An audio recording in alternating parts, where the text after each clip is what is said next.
Friends, आज हम पढ़ेंगे क्लास 10th का मैथ, इसका अध्याय 2 का है बहुपद। तो बहुपद को पढ़ने से पहले हम कुछ बेसिक चीज़ों को जान लेते हैं। इसमें पहला है आपका चर राशि। चर राशि किसे कहते हैं?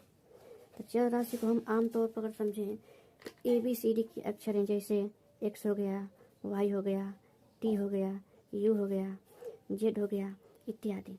ऐसी राशियों को हम चर राशि कहते हैं। दूसरा हमारा होता है अचर राशि।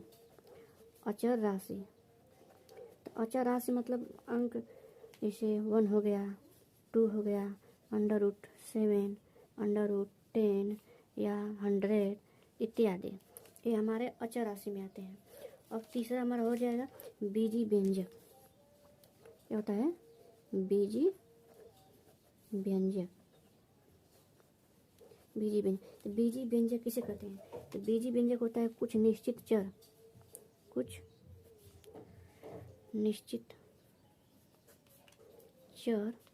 तथा अचर राशियों, कुछ निश्चित चर तथा अचर राशियों के योग, अंतर, गुणा, भाग तथा गुणा इत्यादि के संयोग से बने पद, इत्यादि के संयोग से बने पद को हम बीजी व्यंजक कहते हैं। बीजी व्यंजक कहते हैं। इसको हम एग्जाम्पल लेकर समझेंगे। तो एग्जाम्पल अगर हम एक ले रहे हैं, जैसे बीजी व्यंजक, तो हमको दे दिया है 4x² प्लस 8x प्लस 10। तो हमारा क्या है कि बीजी व्यंजक, इसमें निश्चित चर और अचर, ये चर है, ये अचर है। तो अचर और चर पदों के गुणनफल से, योग से ऐसे मिलाकर जो पद हमें प्राप्त हुए, इसी को हम बीजी व्यंजक बोलते हैं। अब बीजी व्यंजक, अब हम जानेंगे बहुपद, जो हमारे लेसन का ही नाम है बहुपद। बहुपद किसे कहते हैं? तो ऐसे बीजी व्यंजक को बहुपद कहते हैं। ऐसे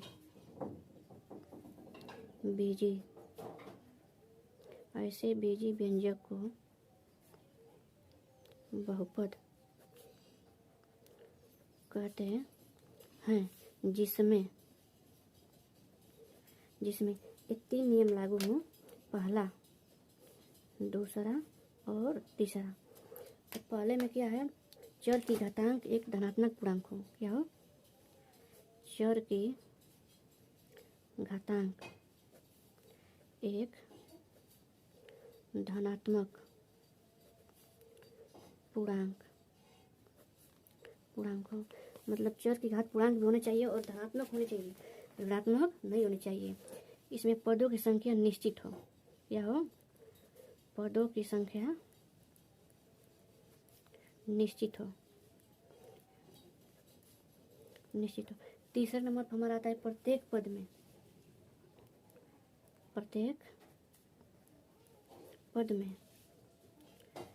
चर का गुणांक एक वास्तविक चर का गुणांक एक वास्तविक संख्या हो।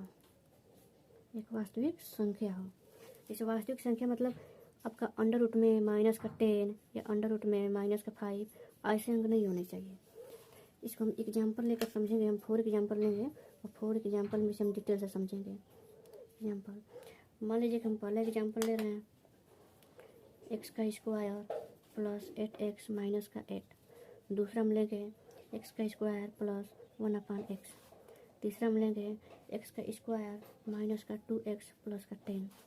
और हमारा चौथा लेंगे √ में -3 x² प्लस का 5x प्लस 1/x।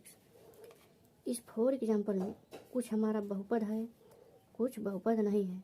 तो हम उसे ही समझेंगे, इसमें से कौन सा बहुपद है, कौन सा बहुपद नहीं है। तो पहले हम उदाहरण को देखेंगे। तो इसमें प्रत्येक चर का जो गुणांक है वास्तविक संख्या है, इसका घातांक जो है कि वो एक धनात्मक पूर्णांक है, ये हमारा बहुपद होगा।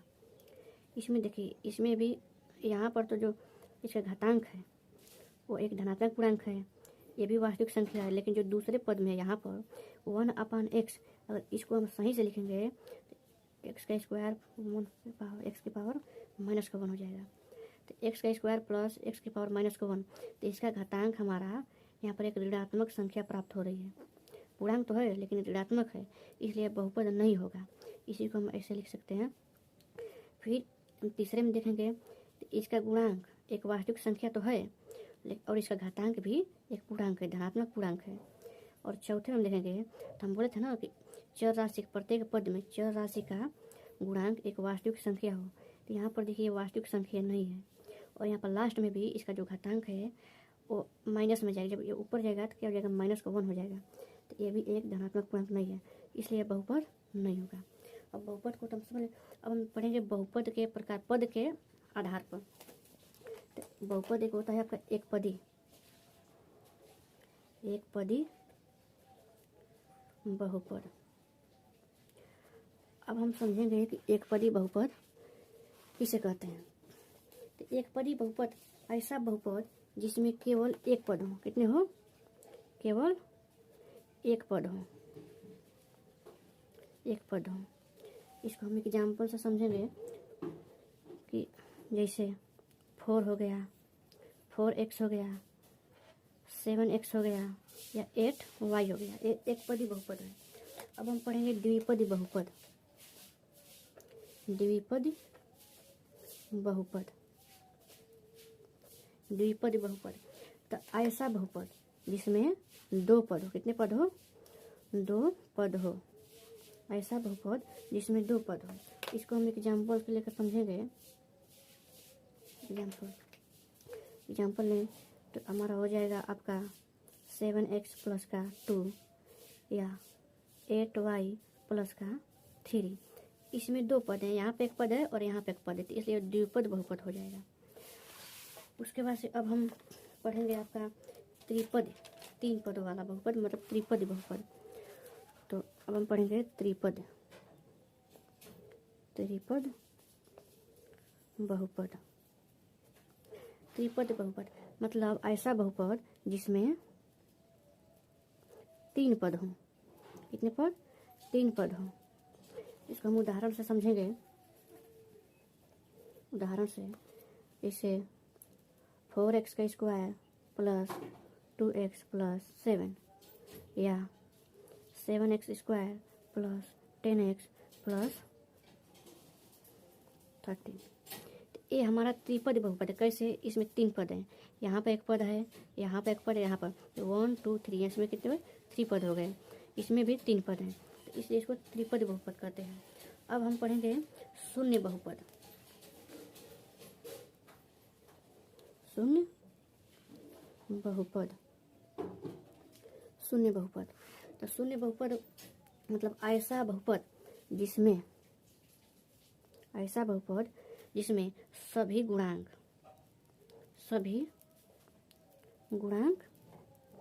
क्या हो? शून्य हो। अब इसको हम एग्जाम्पल के तौर पर समझेंगे। एग्जाम्पल शून्य मतलब ऐसा बहुपद जिसमें कोई भी पद न हो, ऐसे भी बोल सकते हैं इसको, या ऐसा बहुपद जिसका गुणांक शून्य हो। जैसे 0x square plus 0x plus 0, इसको जब सॉल्व करेंगे इसका मान 0 आएगा, अर्थात इसमें भी कोई पद नहीं है, इसलिए इसको हम शून्य बहुपद कहते हैं। अब हम आपको पढ़ेंगे घात के आधार पर बहुपद। घातों के आधार पर बहुपद, पावर के आधार पर बहुपद। तो हमारा होता है एक रैखिक बहुपद। रैखिक बहुपद, तो रैखिक बहुपद किसे कहते हैं? तो ऐसे बहुपद जिसमें चर की घात 1 हो। ऐसे बहुपद जिसमें चर की घात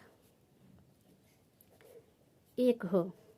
एग्जाम्पल से हम समझेंगे इसको। आप एग्जाम्पल और हमको ये दे दें कि x प्लस 7 या x माइनस 10 या y माइनस 15, तो इसमें हम अब चर की घात देखेंगे। चर की घात सब में क्या है? 1 है, तो ये क्या हो जाएंगे? रैखिक बहुपद। इसमें चर की घात 1 हो, उसे रैखिक बहुपद कहते हैं। अब हम पढ़ेंगे द्विघात बहुपद। द्विघात बहुपद किसे कहते हैं? तो ऐसे बहुपद जिसमें चर की घात कितनी हो? 2 हो, चर की घात 2 हो। इसको हम एग्जाम्पल से समझेंगे, एग्जाम्पल से। जैसे x² प्लस 10, ये भी द्विघात हो जाएगा, या x² प्लस 5x प्लस 6, ये भी द्विघात हो जाएगा, क्योंकि इसमें चर की घात मैक्सिमम घात 2 है, इसे द्विघात बहुपद हो जाएगा। अब हम पढ़ेंगे त्रिघात बहुपद। त्रिघात बहुपद। तो हम अब पढ़ेंगे त्रिघात बहुपद। तो ऐसे बहुपद जिसकी चर की घात कितनी हो? 3 हो, चर की घात 3 हो। एग्जाम्पल हम समझेंगे। जैसे x घात Q square plus x plus का 1, या x घात क्यू प्लस x का स्क्वायर, ये हमारे किस में आएंगे? त्रिघात बहुपद हो जाएंगे। चतुर्थ घात बहुपद मतलब ऐसा बहुपद जिसकी चर की घात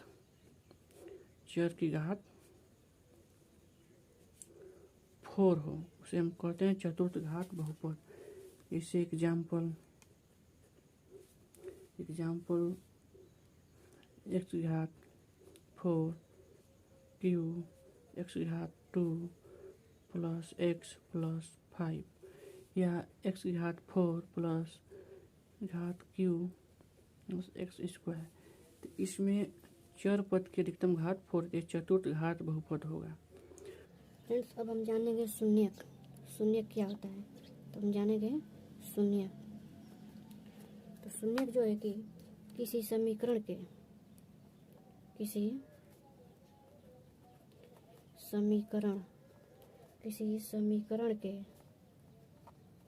चर का ऐसा मान जिसे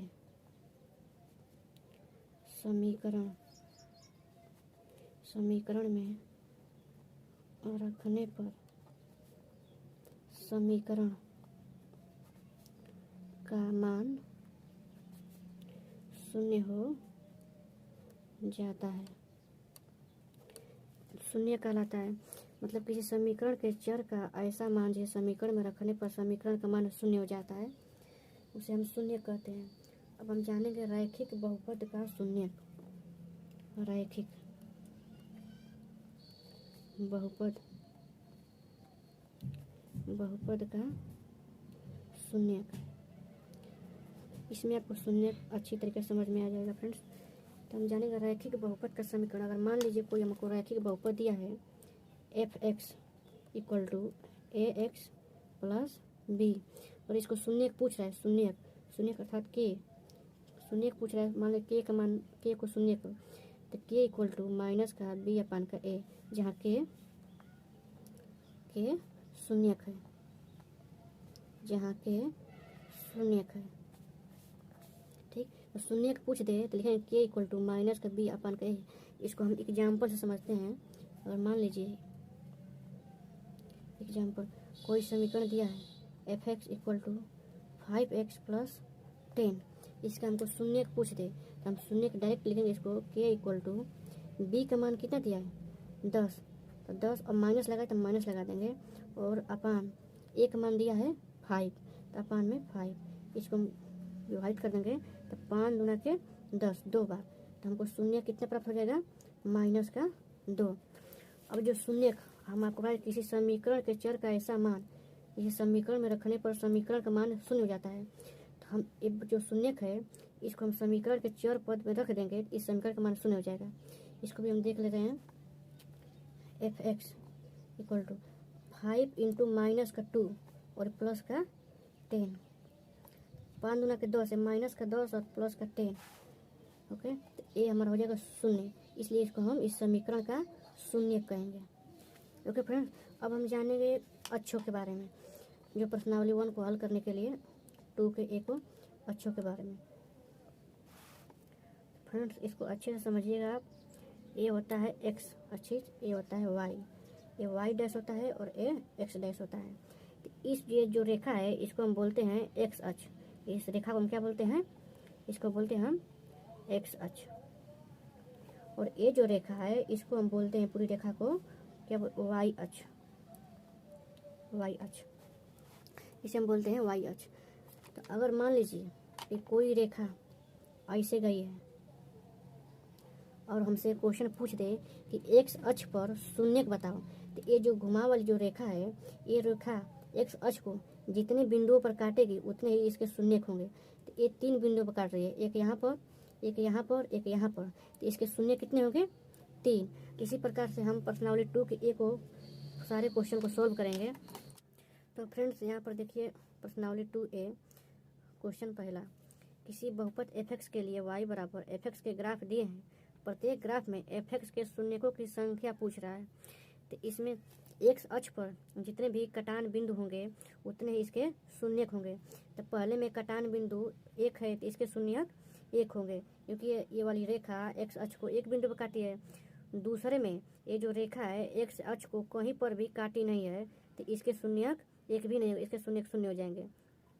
फिर यहाँ पर तीसरे में ये जो रेखा है कर वाली, ये x अक्ष को एक बिंदु पर काटी है, तो इसका शून्यक 1 हो जाएंगे। आपका चौथा है ये जो रेखा, चौथे में देखिए ये जो रेखा है ये x अक्ष को 2 बिंदुओं पर काटी है, एक इस बिंदु पर और एक इस बिंदु पर, तो इसके शून्यक 2 हो जाएंगे। फिर ये वाली जो रेखा है x अक्ष को 3 बिंदुओं पर काटी है, एक यहाँ पर और एक यहाँ और एक यहाँ, तो इसके शून्यक 3 हो जाएंगे। ये वाली जो x अक्ष को ये जो रेखा 2 बिंदुओं पर काटी है, तो इसके शून्यक 2 हो जाएंगे, एक इस बिंदु पर काटी है और एक इस साइड इस बिंदु पर, तो इसके शून्यक 2 हो जाएंगे। अब हम चलते हैं अगले क्वेश्चन पर। तो यहाँ पर देखिए ये जो रेखा है x अक्ष को 4 बिंदुओं पर काटी है, एक यहाँ पर, यहाँ पर, यहाँ पर और यहाँ पर, 4 बिंदु 4 पॉइंट पर काटी है, तो इसके शून्यक 4 हो जाएंगे। फिर इसमें देखेंगे तो ये जो सर्कल है गोले तरह का, ये जो है x अक्ष को 2 बिंदुओं पर काटा है, तो इसके शून्यक 2 हो जाएंगे।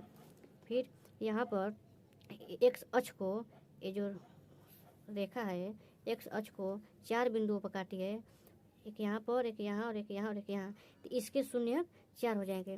इसी प्रकार से हमारा प्रश्नावली 2 समाप्त हो गई। फ्रेंड्स अब हम अगले वीडियो में द्विघात समीकरण और उनके शून्यांकों को हम विस्तृत रूप से समझेंगे इसके अगले वीडियो में।